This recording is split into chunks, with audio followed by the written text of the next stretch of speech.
அனைவருக்கும் அன்பான வணக்கம். இன்றைக்கி என்ன தலைப்பு அப்படின்னு பார்த்தீங்கன்னா, சகல தெய்வங்களுக்கு படையல் முறை தான் பார்க்க போகிறோம்.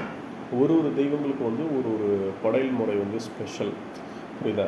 அந்த படையல் முறை படைத்தா நம்ம மந்திர ஜபம் பண்ணுறதுனால உடனடியாக அந்த காரியம் சித்தி ஆகும்.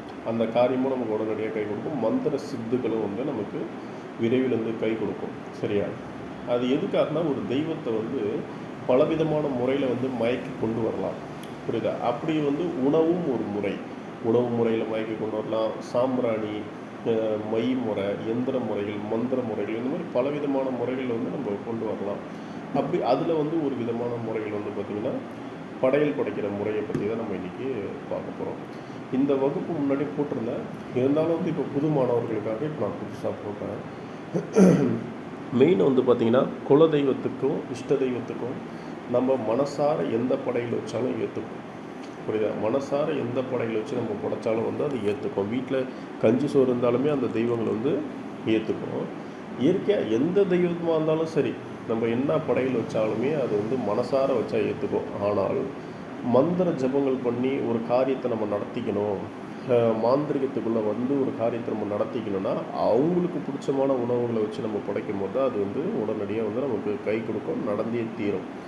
இது நான் இப்போ சொல்கிறது எல்லாமே சைவமான ஒரு முறைகள். இதில் எதுக்குமே பயப்பட தேவையில்லை.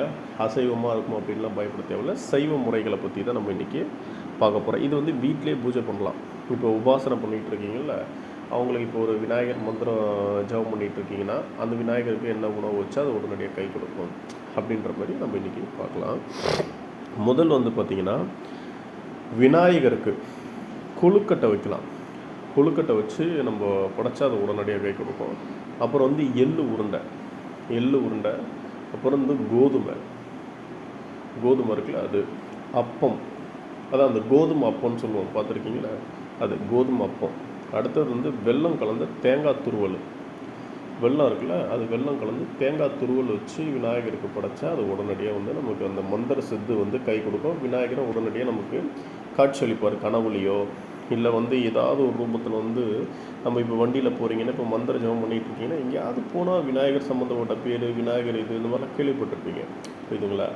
அந்த மாதிரி விநாயகர் நமக்கு சித்து கிடைக்கும். அடுத்தது பார்த்திங்கன்னா, முருகனோட படையல் முறை. முருகனுக்கு பார்த்திங்கன்னா ரொம்ப ஈஸியானது. தேனும் தினை மாவும். இப்போ முருகர் ஜபம் பண்ணுறீங்களா, இப்போ முருகருக்கு மாலை போடுறீங்க அப்படின்னா, கார்த்திகை மாதத்தில் இப்போ நிறைய பேர் இப்போ திருச்செந்தூருக்குலாம் மாலை போடுறீங்களா, முருகன் உபாசனை பண்ணுறவங்க, இப்போது சஷ்டிக்கு இதை வச்சு படைச்சா அதுவும் நமக்கு நல்லபடியாக கை கொடுக்கும். தேனும் தினை மாவும் வச்சு முருகருக்கு படைச்சா ரொம்ப ரொம்ப விசேஷம். இது நீங்கள் எப்பயும் படைக்கிற உணவும் படைக்கலாம். இதுவும் அவருக்கு வச்சு படைச்சிங்கன்னா அது ஒரு தனியாக ஸ்பெஷல். இதை கோவில்லையும் கொண்டு போய் கொடுத்து படைச்சாலும் ரொம்ப ரொம்ப விசேஷமானது. அடுத்தது பார்த்திங்கன்னா, பெருமாளுக்கு இந்த புரட்டாசி மாதம் நம்ம பெருமாளுக்கும் நம்ம முன்னோர்களுக்கும் தான் உகந்த நாட்கள்.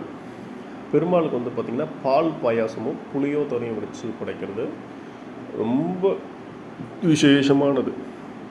பால் பாயாசமும் புளியோதரையும். சரியா? அடுத்தது அம்மன் தெய்வங்களுக்கு, எந்த விதமான அம்மன் தெய்வங்களாக இருந்தாலும் நான் சொல்கிறது எல்லாமே சைவ முறைகள். இது நான் சொல்கிறத படைக்கலாம். சக்கரை பொங்கல், எலுமிச்சை சாதம். அடுத்தது பார்த்திங்கன்னா, முடிஞ்சால் கவுச்சு வச்சு படைக்கலாம். அது ரத்த சாதம்னு சொல்லுவோம்ல, அது. அப்புறம் இந்த கறி நான்வெஜ்ஜு வச்சு படைக்கிறது ரொம்ப விசேஷம். முடிஞ்சால் இப்போ இந்த இசக்கி அம்மன் இந்த மாதிரி மந்திர ஜபம் பண்ணுறதுனால உடனடியாக கை கொடுக்கணும்.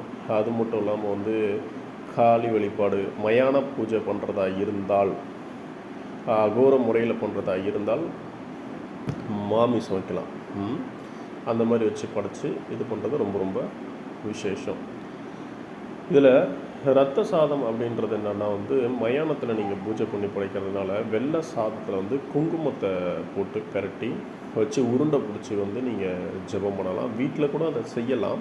ஆனால் கை குழந்தைங்க, ஒரு 5 வயசுல உள்ள குழந்தைங்க வீட்டில் இருந்து செய்யக்கூடாது. ஏன்னா அந்த மாதிரி செஞ்சிங்க அப்படின்னா அந்த தெய்வம் உள்ளே வரும்போது குழந்தைங்க பயந்து அழுவும்.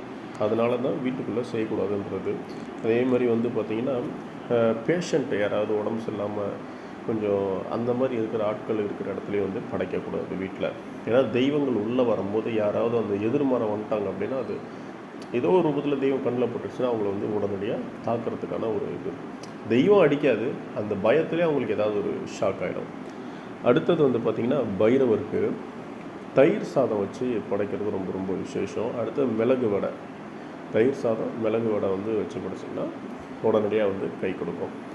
அடுத்தது வந்து பார்த்திங்கன்னா கிருஷ்ணருக்கு வெள்ளை அவுள், அடுத்தது வந்து பார்த்திங்கன்னா அவுள் பாயாசம் வெண்ணெய், வெள்ளை அவுள் பாயாசம் வெண்ணெய் வந்து படைச்சிங்கன்னா ரொம்ப ரொம்ப விசேஷம்.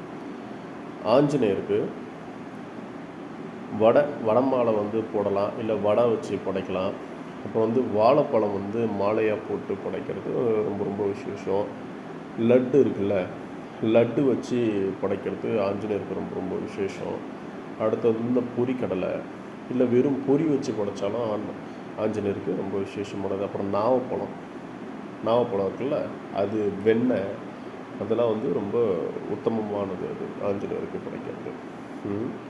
அடுத்தது வந்து பார்த்திங்கன்னா மகாலட்சுமிக்கு வந்து பார்த்திங்கன்னா அதிகமாக வந்து முந்திரி திராட்சை கலந்த பாயாசம் படைக்கணும். முந்திரி திராட்சை கலந்த பாயாசங்கள் வந்து படைக்கிறது ரொம்ப ரொம்ப விசேஷம். அப்புறம் வந்து நெய் கலந்த வெண்பொங்கல் வச்சு படைச்சிங்கன்னா அது ரொம்ப ரொம்ப விசேஷம். அப்புறம் சிவபெருமானுக்கு வந்து பார்த்திங்கன்னா வெண்பொங்கல் வச்சு சாதம் படைக்கிறது ரொம்ப ரொம்ப விசேஷம். அடுத்தது வந்து ஐயப்பனுக்கு நெய் சாதமும் சக்கரை பொங்கலும் ரொம்ப ரொம்ப உத்தமமானது ஐயப்பனுக்கு.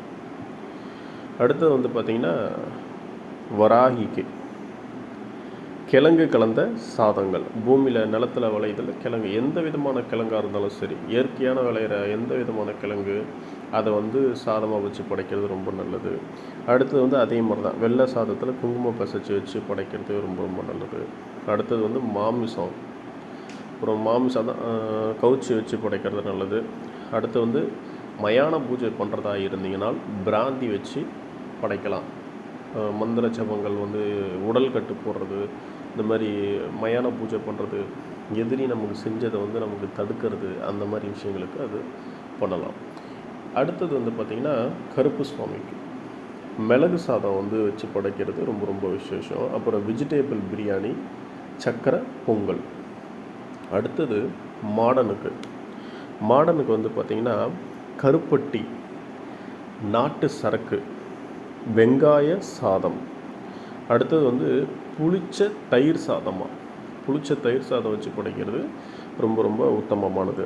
அப்புறம் சுருட்டு மாமிசம் கலந்த சாதம், இரத்த சாதம், நாட்டு சரக்கு, கல் சாராயம் கலந்த சாதங்கள் வச்சு படைக்கிறது ரொம்ப ரொம்ப விசேஷம் கருப்பண்ண சுவாமிக்கு.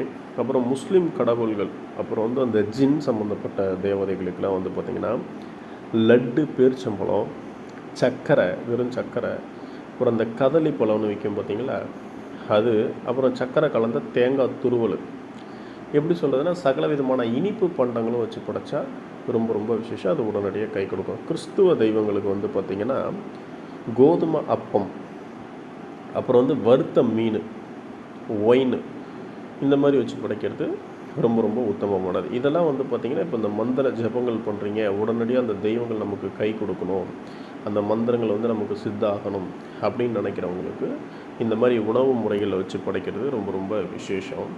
இன்னொன்று என்னென்னா இந்த உணவு முறைகளில் வந்து இதெல்லாம் ஒரு பார்ட்டு தான். இந்த மாதிரி வச்சாலும் அது நமக்கு உடனடியாக வரும் அப்படின்றது ஒரு பார்ட்டு தான். ஆனால் அதையும் தாண்டி மானசீகமாக ஒரு மந்திரங்களை வந்து ஜபம் பண்ணணும். நம்ம இதில் ஒரு 108, அதில் ஒரு 108, அதில் ஒரு 54, அப்படி இப்படின்னு எல்லாத்துலேயும் கொஞ்சம் கொஞ்சமாக வாயை வச்சுட்டு வரக்கூடாது. அந்த மாதிரி பண்ணுறது ரொம்ப தப்பு. அதில் எந்த மந்திரமும் உங்களுக்கு கையும் கொடுக்காது, காலும் கொடுக்காது. பைத்தியம்தான் பிடிக்கும், மனசே பாதிக்கப்பட்டுரும். என்ன பண்ணுறதுன்னே தெரியாமல் மனசை பாதிக்கப்பட்டு பேதலிச்சுக்குவீங்க. அதுக்காக சொல்கிறேன், ஒரு மந்திரம் எடுத்துட்டால் அது குரு ஃபஸ்ட்டு ஒரு மந்திரம் உபதேசம் பண்ணுறோம் அப்படின்னா குருவோட மந்திரங்கள் மூலியம் எடுத்து தான் அடுத்தது ஒன்றா நம்ம இது பண்ணுறோம். அடுத்த வகுப்பில் வந்து மந்திர ஜபம் பண்ணுறதுக்கு முன்னாடி என்னென்ன பண்ணணும் அப்படின்றத நான் கொடுக்குறேன். ஒரு ஸ்டேஜில் இருக்கிறவங்க இப்போ வந்து ஒரு மந்திரம் ஜபம் பண்ணிவிட்டு ஒரு கட்டத்தை தாண்டிட்டிங்கன்னா அது பிரச்சனை இல்லை. இப்போ ஆரம்ப நிலையில் உள்ளவங்களுக்கு இது பயனுள்ளதாக இருக்கும். ஒரு பக்கத்தை கடந்தவங்களுக்குமே சரி, சில விஷயங்கள் வந்து அடிப்படையே தெரியாமல் நிறைய விஷயங்களை கடந்து போயிட்டே இருக்கீங்க. அது வந்து ஏதோ ஃப்ளூக்கில் சில டைம் கை கொடுத்துரும். சில பேருக்கு வந்து உங்கள் ஜாதக ரீதியாகவே அந்த ராகு கேது கொஞ்சம் நல்லா பலமாக இருக்கும். அதனால் உங்களுக்கு அது இது பண்ணும். அதனால் இதுக்கப்புறம் வர்ற பாடங்கள் எல்லாமே பயனுள்ளதாக இருக்கும். நன்றி, வணக்கம். மறக்காமல் நம்ம சேனலை சப்ஸ்கிரைப் பண்ணிவிட்டு பாருங்கள். நிறைய தகவல் வந்து உங்களுக்கு இனிமேல்